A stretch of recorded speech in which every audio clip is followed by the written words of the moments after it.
But then it gradually got transformed into an ordinary religion. And most people didn't even notice. I sure did. I noticed and I fought against it.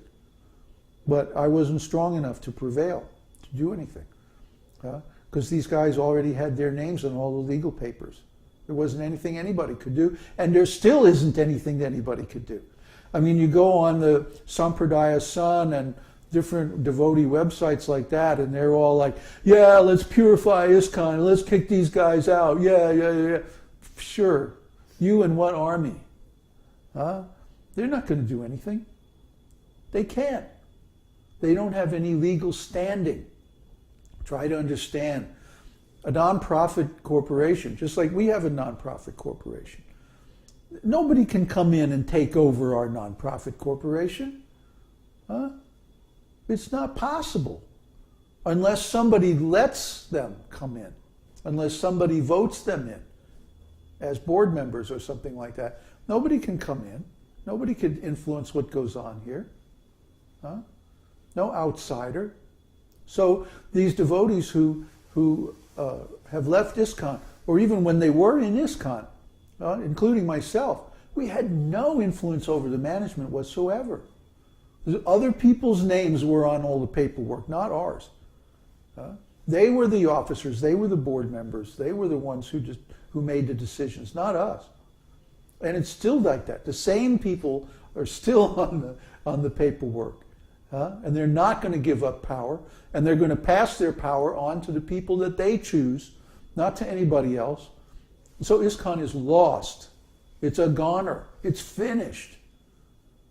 There's no hope of reviving or renewing or purifying ISKCON. ISKCON is firmly under the control of rascals, and it's going to remain like that. Of course, they're going to drive it into the ground, yeah. They've already done a pretty good job of that. And that's just going to continue. So ISKCON is going to become less and less important, less and less powerful, smaller and smaller, like that. But there is not a thing that we can do about it except walk down the road and start our own. That's why I encourage all my students to start their own preaching mission. Start your own preaching mission. We're not going to take it over. We have no interest in that. Try to understand. We're not like those other guys. That's why we use a different name, esoteric teaching. This is an esoteric school.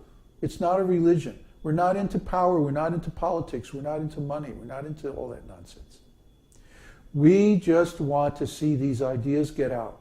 So we're going to give people who want to help our mission, our preaching, all the facility, all the help, all the encouragement that we can.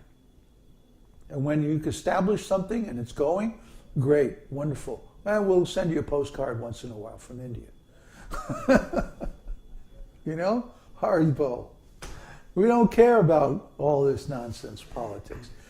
I'm already withdrawing, back into chanting mode. I'm starting a movement of my own, towards my next stage of life, So I don't want to be doing this forever. I want to go back into intensive Harinam, So I'm doing a push on preaching now, but it's not going to last forever. I'm not going to be doing this when I'm 90, if I live that long. I'm just doing this to try to get some momentum going for people to start taking up this process seriously. And if you take it up seriously, it means you devote your life to preaching. If you really want to serve Srila Prabhupada, if you really want to serve Krishna, you're going to do some preaching. And the sooner you get around to it, the better. I wish I had started this mission a long time ago, because I was so devastated by my experience in ISKCON and so afraid of repeating the same mistakes because I knew I was conditioned by my bad association. I didn't want to take the chance. So I decided instead I'm going to finish my sadhana before I start preaching. But looking back on it now, I wish I had started 10 or 20 years earlier. Anyway, you have a question? Back to the nectar. Were there signposts in your life kind of indicating? Maybe you weren't looking at the time, but indicating your mood with Krishna. Like I said, when you get to the point where it's overwhelming, then it'll just become so obvious that you can't miss it. Don't go like looking for clues, like, oh, look, I thought like this, and then that means that. No, you're speculating. Wait until it's so clear, so overwhelmingly powerful that you can't help yourself. Oh, I have to do this internal service. I just have to. Can't stop myself. Huh? Then you know for sure.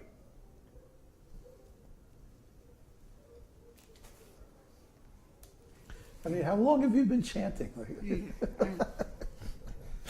Next.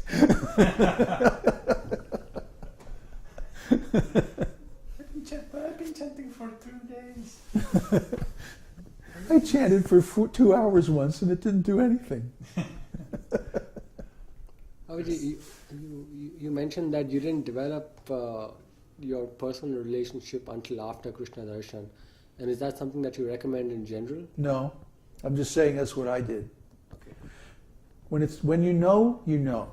When it's obvious, it's obvious. No, yeah. It's like New York. Yeah, I'm from New York, you know what I mean? But hold on, let me change the But shot. Babaji, Okay, what does do-wah did he really mean? Okay.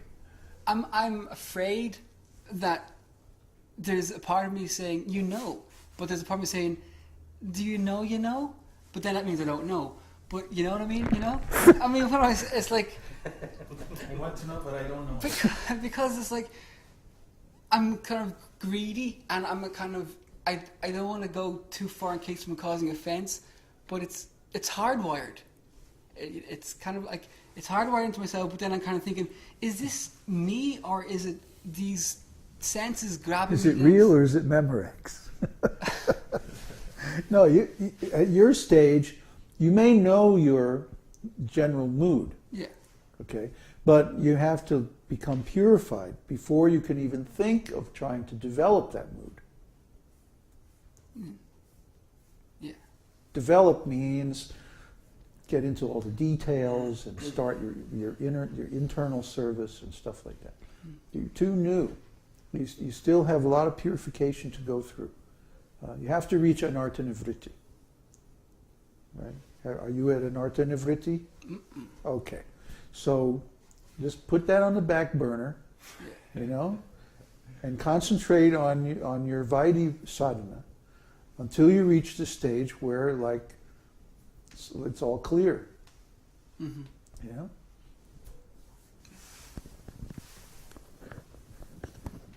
I have recent experience of this. Maybe I should talk about. Yeah, go ahead. That I've been chanting like that also, and at the beginning I was desiring like, what is my relationship? And then it's so speculative because you're trying to guess. And like that.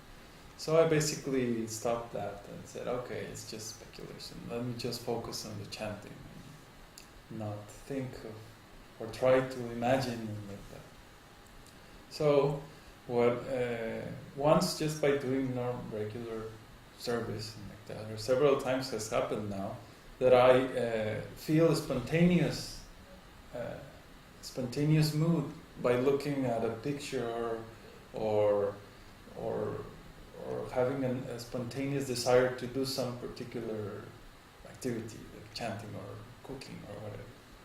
So I think maybe you don't remember because it has been for a while now, but I think it starts like that. You start getting little flashes of spontaneous, like sudden rush to do something or to approach Krishna in certain mood, and then these things increase until I guess it's all day. That's how it starts. Yeah. And you just gradually develop the certainty. It's spontaneous.